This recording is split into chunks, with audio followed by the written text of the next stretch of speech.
So everyone wants to know, what can I do right now to feel better? My feet hurt now. My back hurts. Maybe you have headaches and you want to know what to do to feel better, to get your life back. So here's 5 pretty simple things you can do now that won't take you any extra time. Number 1, change your shoes. Choose better shoes. Flatter, more flexible, and shoes with enough room for your toes. You should be able to wiggle your toes inside your shoes. No more pointy toes. And this is what most of us think of when we think high heel, right?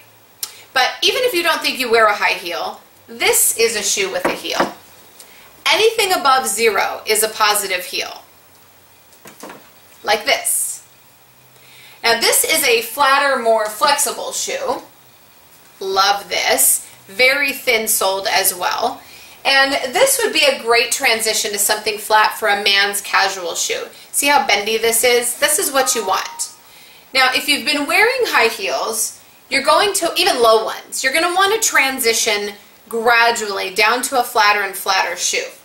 You're not going to go from something like this to something like this in one fell swoop without some possibility of pain in the underused tissues of your feet and lower legs. So be sure to do your foot exercises and give yourself time to transition slowly. Number 2, change how you sit. Get off your sacrum and tailbone and sit on your sit bones, for goodness sake. If you have back pain, hip pain, or any kind of pelvic floor disorder or pelvic pain, get off your tailbone, please. This is what I mean.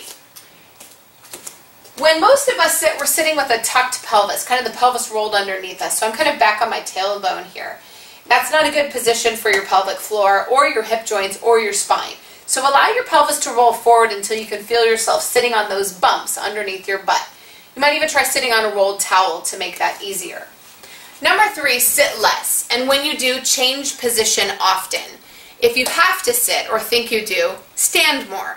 Take breaks, walk around, breathe, take stretch breaks.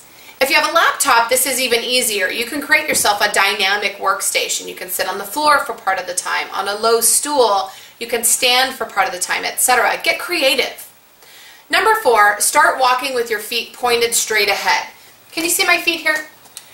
The more duck-footed you are, the faster you're wearing out your ankles, your knees, your hips, and the worse off your balance will be. Now you don't have to be perfect, but just rein them in a bit. Try to get your toes pointed straight ahead, and your body will feel better and automatically get stronger just by walking differently. And finally, number 5, do this calf stretch. This is the best thing ever. You can use a rolled towel, anything. A rolled towel, you can use a phone book, or you can get one of these fancy half foam rollers. We call them half domes. And this stretch helps to counteract that muscle shortening from hours or years of sitting and positive heeled shoes, which can increase joint wear and tear. Now the length of your calf muscles, which is the muscle down the back of your lower leg, dictates how long your backside, this part, works while walking. So short, tight calves equals small, weak buns. And your buns help keep your sacrum, which is this triangular bone in the middle of your pelvis, stable, and your spine as well, while you're up walking around, moving your body around. So if you're cool with the wobbly sacrum and spine, go ahead and skip this stretch. But as I said, you don't have to take any extra time. Assuming you're brushing your teeth twice a day, there you go. 1 minute each side, twice a day. You do know you're supposed to brush your teeth for 2 whole minutes, right?